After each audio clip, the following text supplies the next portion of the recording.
वक्त रख, मैं बीच में हटा रहा हूँ, रख नीचे साइड में। हाँ सर, काय सांगाल? आज मोर्चा निघत आहे ठाकरे बंधू. मोर्चा म्हणण्यापेक्षा मोर्चाच्या ऐवजी विजयी सभा जी आहे ती निघत आहे. कसं बघता मराठीच्या विषयावरती ज्या पद्धतीने राजकारण गेल्या काही काळात झालं? नाही, मराठी या विषयावर काहीही दूरपर्यंत राजकारण झालेलं नाही. हा गैरसमज का पसरवला माझ्या लक्षात येत नाही. प्रश्न होता की माननीय उद्धवजी मुख्यमंत्री असताना एक समिती नियुक्त करण्यात आली. त्रिभाषा सूत्रानुसार हिंदी जी 5वी पासून सक्तीची आहे, 1ली पासून मराठी व इंग्रजी सक्तीची होती, त्यासोबतच बालवयात 3री भाषा सुद्धा सहजपणे शिकता येते. म्हणून माननीय उद्धव साहेबांच्या नियुक्त केलेल्या समितीने शिफारस केली की मराठी इंग्रजी सोबत 1ल्या वर्गापासून हिंदी शिकवली तर ती सहज शिकता येते. त्याच्यात मराठीचा काय संबंध? मराठी अनिवार्य आहे, ती अनिवार्य राहणार आहे, त्याबद्दल कुठेही प्रश्न उपस्थित होत नाही. पण मला आश्चर्य वाटतं की मराठी माणसाने इंग्रजी शिकणं हे अभिमान, हा पराक्रम, पण मराठी माणसाने हिंदी शिकणं म्हणजे मराठीचा अवमान, हे मात्र अजून मला समजलं नाही. कदाचित अजून एक 50-100 पुस्तकं वाचल्यानंतर लक्षात येईल.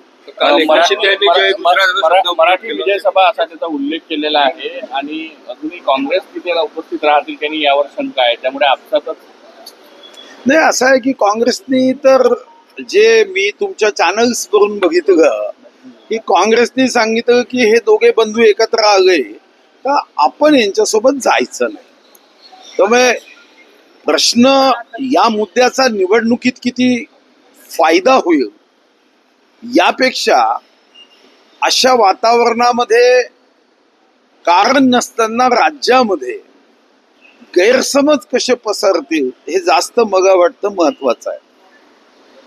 एकनाथ शिंदेनी काल अमित शहाजी गृहमंत्री होते, केंद्रीय मंत्री, त्यांच्या दरम्यान जय महाराष्ट्र जय हिंद त्यानंतर जय गुजरात शब्द प्रयोग केला. त्यावरनं आता कुठेतरी वादंग निर्माण झाले. वादंग करण्याचं कारण काय हो? आम्ही द्राविड उत्कल वंग म्हणतो राष्ट्रगीत म्हणताना, आपण नाही म्हणत का जय?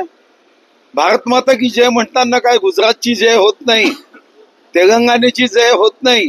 ही कोणती आपली सुपर ब्रेन आहे समजत नाही. आम्ही काय राष्ट्रगीतात म्हणत नाही. लहानपणी आजही कदाचित विद्यार्थी प्रतिज्ञा घेतात ना, भारत माझा देश आहे, सारे भारतीय माझे बांधव आहे.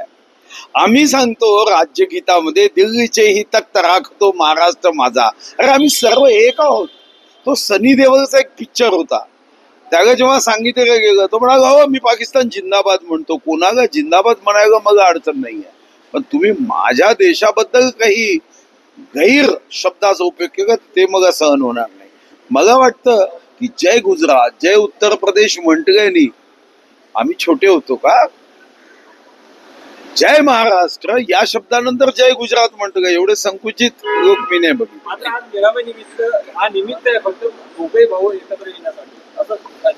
चांगली गोष्ट, आमच्या शुभकामना आहे. दोघे भावांनी एकत्र यावं, एकत्र राहावं. आवश्यक असेल दोन पक्षाचा एक पक्ष करावं.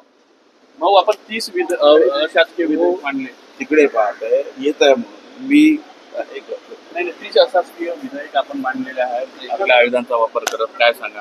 नाही, शेवटी विधान भवन हे त्याचं नाव आहे. विधान भवनामध्ये कायदेविषयक चर्चा झाल्या पाहिजे, मंथन झालं पाहिजे. तर मी हे खरं आहे की 1 मे 1960 नंतर हा रेकॉर्ड मी काल करू शकलो. 30 अशासकीय विधेयक, विविध कायद्यांमध्ये सुधारणा असेल, त्याच्यावरचं मंथन असेल, त्याच्यावरचं चिंतन असेल, असे 30 अशासकीय विधेयक मांडलेत.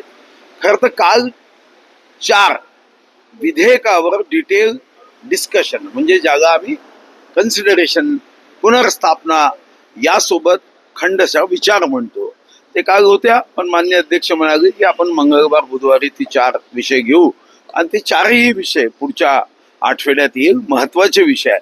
तर मला वाटतं की कायदे मंडळ ज्याला आपण म्हणतो तिथं कायद्यावरची चर्चा होणं हे अनिवार्य आहे, गरजेचं आहे. थँक्यू.